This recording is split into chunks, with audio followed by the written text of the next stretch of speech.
आज हम बात करने वाले हैं ट्रेन्स की। प्लेटफॉर्म क्रमांक 2 वर आलेली इस साल 2025 में इंडियन गवर्नमेंट रेलवेज पे 2,65,000 करोड़ रुपए स्पेंड करने वाली है।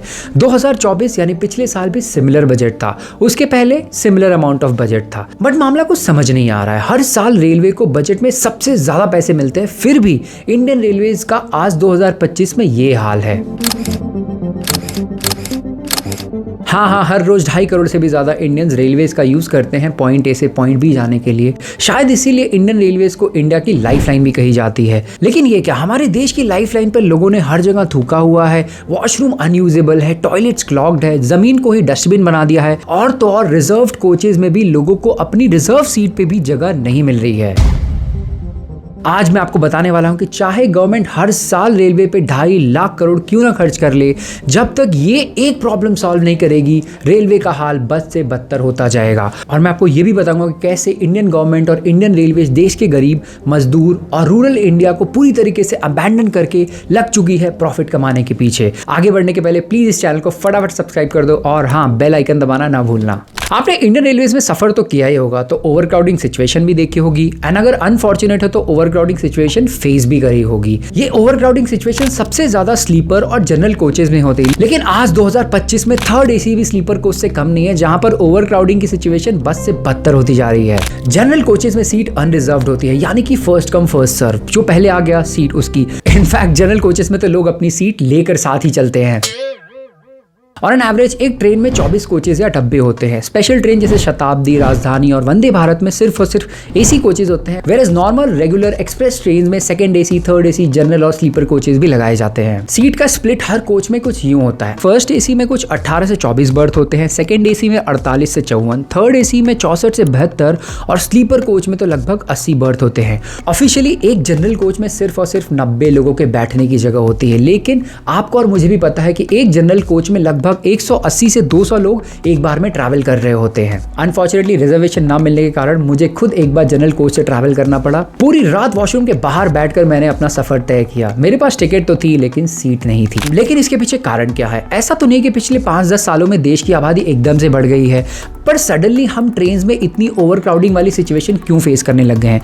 क्या और लोग ट्रेन से ट्रैवल करने लग गए हैं? आखिर इसके पीछे माजरा क्या है? सन 2005 तक इंडियन रेलवेज में स्लीपर बर्थ की परसेंटेज लगभग 77% थी और एसी बर्थ 23% था, लेकिन आज ये नंबर बदल चुका है। 2023 के ऑफिशियल नंबर्स के हिसाब से आज स्लीपर बर्थ की परसेंटेज 77% से घट के 46% पे आ चुकी है, और वहीं एसी बर्थ की परसेंटेज 23% से बढ़ के आज 56% पे जा चुकी है। Indian railways major restructuring phase से गुजर रहा है। साल दर साल जनरल और स्लीपर कोचेज हटाए जा रहे हैं और उनको थर्ड एसी और सेकंड एसी कोचेज से रिप्लेस किया जा रहा है। ये क्यों किया जा रहा है, इसका रीजन मैं आपको वीडियो में आगे दूंगा। जून 2023 में Mangaluru central railway station zone की 4 ट्रेन के एक स्लीपर कोच को हटाकर थर्ड एसी कोच से रिप्लेस कर दिया गया। सेम ईयर 3 और ट्रेन के जनरल कोच को हटाकर 3 एसी कोच से बदल दिया गया। ये तो सिर्फ एक जोन की कहानी है। पूरा इंडियन रेलवेज 19 जोन में बटा हुआ है। इमेजिन 19 जोन के अक्रॉस 13,313 ट्रेन, 54,506 पैसेंजर कोचेज, जिसमें से 19,238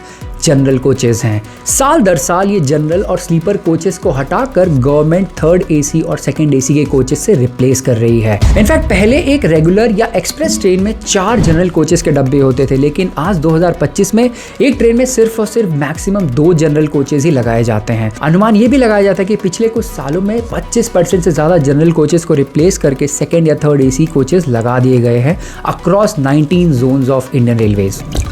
अकॉर्डिंग टू नबार्ड, जो एक गवर्नमेंट ऑर्गेनाइजेशन है, एक रूरल हाउस होल्ड की मंथली इनकम है 12,698 रुपए, वेराज एक थर्ड एसी की नॉर्मल टिकट 1,000 रुपए के नीचे तो नहीं आती है। तो जाहिर सी बात है, रूरल इंडिया, माइग्रेंट वर्कर्स और देश का गरीब तो थर्ड एसी में ट्रैवल नहीं करने वाला, क्योंकि थर्ड एसी की एक टिकट के पीछे वो अपने मंथली हाउस होल्ड इनकम की 10% तो स्पेंड नहीं करने वाले हैं। इंडियन रेलवेज ये रिस्ट्रक्चरिंग इसलिए कर रहा है कि बाकी ऑर्गेनाइजेशन की तरह अब इंडियन रेलवेज भी अपने लॉसेस को कट बैक करना चाहता है। प्रॉफिट अब भी नहीं हो रहा रहे हैं, लेकिन इंडियन रेलवेज चाहता है कि अब लॉसेस को कम किया जाए और मे बी नियर फ्यूचर में प्रॉफिटेबिलिटी की ओर बढ़ा जाए। देखो मैथ्स बहुत ही ज़्यादा सिंपल है। एक जनरल कोच और एक थर्ड एसी कोच को सर्व करने के लिए इंडियन रेलवेज को जो इंफ्रास्ट्रक्चर लगता है वो काफ़ी सिमिलर अमाउंट में होता है। सेम नहीं होता है बट काफ़ी सिमिलर बॉल पार्क फिगर होता है, लेकिन थर्ड एसी से आने वाला रेवेन्यू जनरल कोच से 5 गुना ज़्यादा होता है। इसीलिए गवर्नमेंट जनरल कोचेस को हटा के धीरे धीरे थर्ड एसी से रिप्लेस करती जा रही है। लॉसेस को रोकने के लिए 2002 में जो जन साधारण ट्रेन स्टार्ट की गई थी इंडियन गवर्नमेंट द्वारा, आज वो भी रद्द कर दी गई हैं। जन साधारण ट्रेन्स में सिर्फ और सिर्फ जनरल कोचेस लगे होते जो रूरल इंडियंस और माइग्रेंट वर्कर्स के लिए ही बनाई गई थी, जो कम टिकट में पॉइंट ए से पॉइंट बी मूव कर सके। लेकिन आज 2025 में सारी जन साधारण ट्रेनें रद्द कर दी गई हैं। तो एक तरफ हर ट्रेन में जनरल कोचेस कम किए जा रहे हैं, दूसरी तरफ जो जन साधारण ट्रेन चल रही थी रूरल इंडियंस और माइग्रेंट वर्कर्स के लिए वो भी कैंसिल होती जा रही है। तो जाहिर सी बात है अब ट्रेन में जो बचे कुछ जनरल कोचेस होते हैं उसमें भीड़ बहुत ज्यादा बढ़ चुकी है, क्योंकि यात्री तो सेम है, नंबर ऑफ कोचेस या ट्रेन में जनरल डब्बों की क्वांटिटी ही कम कर दी गई है। ये और एक बहुत बड़ा रीजन है कि लोगों को जब जनरल में जगह नहीं मिलती है तो वो थर्ड एसी और सेकंड एसी में टिकट लेके बैठ जाते हैं और बस पॉइंट ए से पॉइंट बी मूव करने के लिए थोड़ी सी जगह मांगते हैं। इसके वजह से जिन लोगों ने अपनी टिकट थर्ड एसी और सेकंड एसी में रिजर्व करी है उनको बहुत ही ज्यादा दिक्कत भी झेलनी पड़ती है। ह्यूमैनिटेरियन ग्राउंड्स पे तो आप सीट दे देते हो, लेकिन आपकी खुद की जर्नी बहुत ज्यादा अनकंफर्टेबल हो जाती है। तो फिर ये ओवर क्राउडिंग और बढ़ती भीड़ से लड़ने के लिए ट्रेन की संख्या बढ़ा दो, क्या इससे प्रॉब्लम सॉल्व हो जाएगी? Not entirely. देखो हर साल इंडियन गवर्नमेंट कुछ न कुछ स्पेशल ट्रेन चलाती है। इनफैक्ट इस बार महाकुंभ के लिए 3000 से भी ज्यादा स्पेशल ट्रेन चलाई जा रही हैं। पिछले साल दिवाली और छठ पे अकेले मिला के 5000 से भी ज्यादा स्पेशल ट्रेन अनाउंस हुई थी। लेकिन कई बार होता है कि एन मोमेंट पे ये स्पेशल ट्रेन को रद्द कर दिया जाता है, और ये जो रूरल और माइग्रेंट वर्कर्स जिनके लिए स्पेशली ये ट्रेन चलाई जाती है, जो पॉइंट ए से पॉइंट बी जाना चाहते हैं फेस्टिवल सीजन में, अचानक ट्रेन के रद्द हो जाने की वजह से बहुत ज्यादा निराश हो जाते हैं। कई बार तो स्टेशन पे आने के बाद इन्हें पता चलता है कि ट्रेन कैंसिल हो चुकी है। वहां पहुंचकर लोग इतने ज़्यादा हताश और गुस्सा हो जाते हैं कि इंफ्रास्ट्रक्चर को ही डैमेज करने लग जाते हैं, और तो और पूरा का पूरा ट्रेन स्टेशन एक दंगे के रूप में बदल जाता है। ऑफिशियली इंडियन रेलवेज के डेटा के हिसाब से पिछले 4.5 साल के अंदर 1 लाख से भी ज़्यादा ट्रेनें कैंसिल की गई हैं, यानी कि हर 1 घंटे में 3 से भी ज़्यादा एक्सप्रेस और नॉर्मल ट्रेन का कैंसिल होना। हर साल 2.5 लाख करोड़ रुपए गवर्नमेंट स्पेंड कर रही है इंडियन रेलवे इंफ्रास्ट्रक्चर पे, तो जाहिर सी बात है नंबर ऑफ ट्रेन्स और ट्रेन्स के कोचेस तो बढ़ाए जा रहे हैं। लेकिन असल प्रॉब्लम ट्रेन्स की नहीं है, सबसे बड़ी प्रॉब्लम है ट्रेन्स के ट्रैक की। नीति आयोग के 2018 के रिपोर्ट के हिसाब से पिछले 50 साल में गुड्स एंड पैसेंजर ट्रैफिक की वॉल्यूम 1500% से भी बढ़ी है, लेकिन ट्रेन के ट्रैक की लेंथ सिर्फ और सिर्फ 23% से ही बढ़ी है। इंडिया में टोटल 13,313 पैसेंजर ट्रेन और 9,212 गुड्स ट्रेन यानी कि मालगाड़ी है। अनफॉर्चुनेटली अभी तक पैसेंजर ट्रेन और गुड्स ट्रेन सेम ही ट्रैक पर चलती है। जब तक गवर्नमेंट पैसेंजर और गुड्स ट्रेन का ट्रैक नहीं बदल लेती, ओवरऑल ट्रैक की लेंथ नहीं बढ़ा लेती, तब तक कैंसिलेशंस, डिलेज और ओवरक्राउडिंग ट्रेन की समस्या बनी ही रहेगी। हाँ, हर बार गवर्नमेंट पीआर और मीडिया के थ्रू ये जरूर बता देती है कि नए नए ट्रेन लॉन्च किए जा रहे हैं, पॉइंट ए से पॉइंट बी पे नए वंदे भारत चलाए जा रहे हैं, लेकिन जो असल प्रॉब्लम है, जो कोर प्रॉब्लम है, वो है ट्रेन के ट्रैक की लेंथ यानी कि पटरी की लंबाई। उस प्रॉब्लम को गवर्नमेंट चींटी की रफ्तार से सॉल्व कर रही है और अभी तक वो प्रॉब्लम सॉल्व नहीं हुई है। आज तक इंडियन रेलवे की हिस्ट्री में ऐसा कोई भी पैसेंजर नहीं होगा जिसने इस एक प्रॉब्लम के बारे में या तो कंप्लेन न की हो या तो क्रिब न किया हो। बात कर रहा हूँ गंदगी की। देखो इंडियन रेलवेज में साफ सफाई बहुत बड़ा मुद्दा है और ये आज का इशू नहीं है, ये आज़ादी से पहले से चला आ रहा इशू है। जो पिछले 75 साल में सॉल्व नहीं हो पाया वो रातों रात 1-2 साल में सॉल्व तो नहीं होने वाला है। सबसे बड़ी प्रॉब्लम होती है क्लॉग टॉयलेट्स की। लोग टॉयलेट के अंदर ही पैकेट्स, बॉटल्स, गुटखा, सिगरेट और तो और सैनिटरी नैपकिन भी फेंक देते हैं। ये तो आपको और मुझे मानना पड़ेगा कि इंडिया में बेसिक सिविक सेंस की बहुत ज़्यादा कमी है। जब वॉशरूम में लगे एक मग्गे को चेन से बांधना पड़े क्योंकि उसे भी लोग चुरा ले जाते थे, तो फिर सरकार भी इंडियन रेलवे की व्यवस्था कैसे इंप्रूव कर पाएगी। चलो ट्रेन की साफ सफाई और हाइजीन से आगे बढ़ते हैं तो ये बात करते हैं कि इंडियन रेलवेज असल में पैसा कमाता कैसे है। हाँ, हर रोज बेशक 2 से 2.5 करोड़ यात्री इंडियन रेलवेज का यूज करते हैं, लेकिन इंडियन रेलवे का सबसे ज्यादा पैसा बनता है मालगाड़ी से, यानी कि उनके गुड्स और फ्रेट ट्रेन से। जहां पैसेंजर टिकट इंडियन रेलवेज का सिर्फ और सिर्फ 26% रेवेन्यू कमा कर देती है, वहीं गुड्स और फ्रेट ट्रेन इंडियन रेलवेज को 58% का रेवेन्यू कमा कर देती है। 2022 के ऑफिशियल रिकॉर्ड्स के मुताबिक पैसेंजर टिकट की सेल से इंडियन रेलवेज ने 39,000 करोड़ कमाए थे और वहीं फ्रेट और गुड्स ट्रेन के जरिए इंडियन रेलवेज ने कमाए थे 1,39,000 करोड़ रुपीज। ओवरऑल 2022 में इंडियन रेलवेज का रेवेन्यू 2.5 लाख करोड़ के भी ऊपर था, लेकिन इतने पैसे कमाने के बाद भी हर साल इंडियन रेलवे लॉस में ही जाती है। इनफैक्ट 2022 में उनका ऑपरेटिंग रेशियो 107% था। ऑपरेटिंग रेशियो 107% होने का ये मतलब कि 100 रुपए कमाने के लिए सरकार को 107 रुपए खर्च करने पड़ते थे, यानी कि नेट 7 रुपए का लॉस हर 100 रुपए की कमाई के ऊपर। तो आपको बात धीरे धीरे थोड़ी समझ में तो आई गई कि क्यों इंडियन गवर्नमेंट और इंडियन रेलवे जनरल कोचेस को हटा के थर्ड एसी से रिप्लेस कर रही है, और जो स्पेशली माइग्रेंट वर्कर्स और रूरल इंडिया के लिए जनरल कोचेस वाली ट्रेन चलाई जा रही थी क्यों कैंसिल करते जा रहे हैं। कोई भी ऑर्गेनाइजेशन सस्टेन्ड पीरियड तक लॉसेस नहीं सह सकता है, और एक यही मैंडेट है इंडियन गवर्नमेंट का रेलवेज की ओर कि अब आप लॉसेस को कट करना स्टार्ट करो, प्रॉफिटेबिलिटी की तरफ मूव करना स्टार्ट करो। हाँ, इंडियन रेलवेज को हमेशा से ही इंडिया में एक सोशल सर्विस का दर्जा दिया गया है, लेकिन अब मोदी गवर्नमेंट इसको बदलना चाहती है।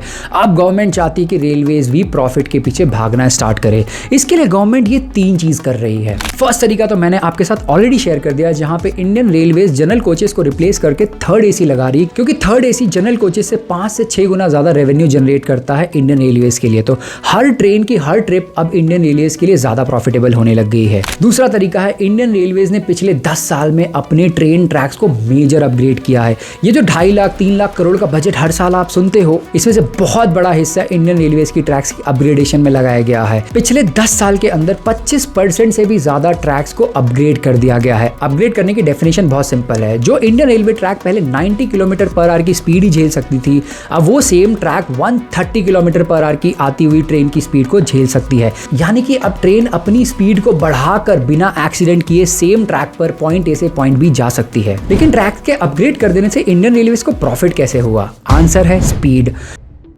जैसे जैसे ट्रेन की स्पीड बढ़नी स्टार्ट हुई, वैसे वैसे गवर्नमेंट ने इंडियन ट्रेन के नाम को रीनेम करना स्टार्ट कर दिया। ट्रेन में से एक्सप्रेस नाम हटाकर अब सुपर फास्ट एक्सप्रेस रख दिया। तो जाहिर सी बात है, अगर ट्रेन की स्पीड बढ़ गई है, पॉइंट ए से पॉइंट बी जाने का समय कम हो गया है, तो सरकार अब आपसे पैसे ज्यादा चार्ज कर सकती है। तो एक ये बहुत बड़ा रीजन है कि पहले की एक्सप्रेस ट्रेन अब सुपर फास्ट एक्सप्रेस हो गई, क्योंकि स्पीड 90 किलोमीटर से बढ़ के 130 किलोमीटर हो गई है, जिससे गवर्नमेंट के पैसेंजर ट्रैफिक रेवेन्यू को काफी ज्यादा इजाफा भी हुआ है। ये ट्रैक्स की अपग्रेडेशन ही मेजर रीजन है कि आज इंडिया में आप जगह जगह वंदे भारत का लुत्फ उठा पा रहे हो। अगर ये ट्रैक अपग्रेड नहीं होती तो वंदे भारत एग्जिस्ट नहीं करती। हालांकि वंदे भारत की maximum speed 180 kilometre per hour है, लेकिन ये ट्रैक सिर्फ और सिर्फ 130 किलोमीटर प्रति घंटे की स्पीड की ही इजाजत देती है। हालांकि रिपोर्ट्स के मुताबिक वंदे भारत की average speed from point A to point B 95 to 100 kilometre पर आ रही है। अब आ जाते हैं इंडियन रेलवेज के थर्ड और सबसे जीनियस स्ट्रैटेजी की ओर, जो इंडियन रेलवेज को नियर टर्म में प्रॉफिटेबिलिटी की ओर ले जा सकती है।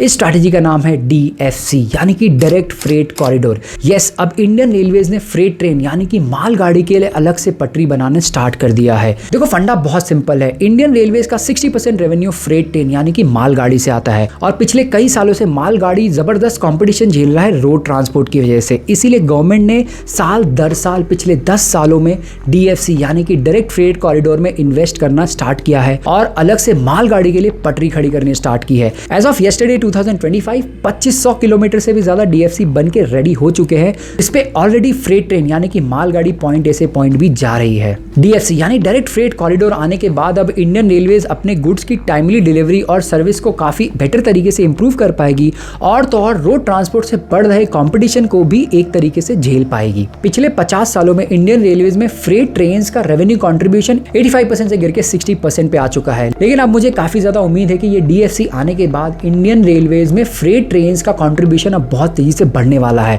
और तो और in the near term future में भी अगले 5-10 साल में रेलवे प्रॉफिटेबिलिटी को भी टच कर जाए। देखो, DFC का सक्सेसफुल होना और फ्रेट ट्रेन का रेवेन्यू बढ़ना बहुत ज़्यादा ज़रूरी है, क्योंकि आज भी इंडियन रेलवे एक सोशल सर्विस की तरह काम करता है। जितने पैसे ये फ्रेट ट्रेन से कमाते हैं, उस पैसे को यूज़ करके पैसेंजर के लिए टिकट्स को सब्सिडाइज करते हैं। तभी तो आज भी एक जनरल कोच की टिकट आपको 100 रुपये में मिल जाती है, जो आपको 1000 किलोमीटर तक का सफ़र करने का अनुमति दे देती है। जहाँ एक्सप्रेस और सुपर फास्ट ट्रेन की स्पीड को बढ़ा दिया गया है, ट्रैवल टाइम कम कर दिया गया है, वहीं पर रेगुलर पैसेंजर ट्रेन की स्पीड को या तो सेम रखा गया है या फिर पहले से भी कम कर दिया गया है। और वर्स्ट बात तो यह है कि रेगुलर ट्रेन को सेम ट्रैक पे सिग्नल क्लियरेंस के लिए भी डीप्रायोरिटाइज किया जा रहा है, कि यानी कि अगर कोई सुपरफास्ट या एक्सप्रेस ट्रेन आती है तो पहले क्लियरेंस इस ट्रेन को दिया जाता है, फिर रेगुलर ट्रेन की बारी आती है, जिसकी वजह से रेगुलर ट्रेन देर से और देर हो जाती है। जहां मिडिल और अपर क्लास के लिए इंडियन गवर्नमेंट और इंडियन रेलवेज लगातार कोशिश कर रही है कि रेल को कैसे अपग्रेड किया जाए, स्पीड कैसे बढ़ाई जाए, बेटर फैसिलिटी कैसे दिया जाए, वहीं इंडियन गवर्नमेंट और इंडियन रेलवेज ने माइग्रेंट वर्कर्स, देश के गरीब और रूरल इंडिया को पूरी तरीके से अबैंडन कर दिया है। इन माइग्रेंट वर्कर्स और रूरल इंडिया और देश के गरीब के लिए आज इंडियन रेलवेज पहले से भी ज्यादा बदतर हो चुकी है। लेकिन मैं इस बात की गारंटी देता हूं कि इंडियन गवर्नमेंट कुछ नहीं करने वाली है, क्योंकि इंडियन गवर्नमेंट ने इन गरीब और माइग्रेंट वर्कर्स को पूरी तरीके से अबैंडन कर दिया है। ट्रेन हमेशा से ही इंडिया के लिए एक सोशल सर्विस हुआ करता था, लेकिन अब लगता है मोदी गवर्नमेंट और इंडियन रेलवेज का इरादा बदल चुका है। अब वो निकल पड़ी है अपने लॉस को कट डाउन करने के लिए और प्रॉफिटेबिलिटी की ओर बढ़ने के लिए। हाँ, आप कह सकते हो कि प्रॉफिट कमाना कौन सी बुरी बात है, गवर्नमेंट तो सही काम कर रही है। आप सही भी बोल रहे हो और गलत भी बोल रहे हैं। जहां एक तरफ गवर्नमेंट फ्रीबीज बांटे जा रही है कि फ्री में राशन, फ्री में घर, फ्री में कपड़े, फ्री में पैसे, फ्री में सब कुछ मिल रहा है, दूसरी तरफ इंडियन गवर्नमेंट मिडिल और अपर क्लास के लिए रेलवेज को अपग्रेड कर रही है, रूरल इंडिया को पूरी तरीके से निग्लेक्ट कर दिया है, अबैंडन कर दिया है। ये स्ट्रैटेजी मुझे तो कुछ समझ में नहीं आई कि गवर्नमेंट ऐसा कर क्यों रही है। खैर, मेरा काम था आप तक ये इन्फॉर्मेशन पहुंचाना। आप कमेंट करके अपनी राय जरूर दे दीजिए, और अगर रिसेंटली रेलवे का कुछ बुरा एक्सपीरियंस है तो वो भी प्लीज़ कमेंट करके ज़रूर बताना। मैं आशा करता हूँ ये आपको वीडियो पसंद आए, अपने फ्रेंड्स फैमिली के साथ शेयर करना ना भूलना, and yes, please subscribe this channel. Thank you.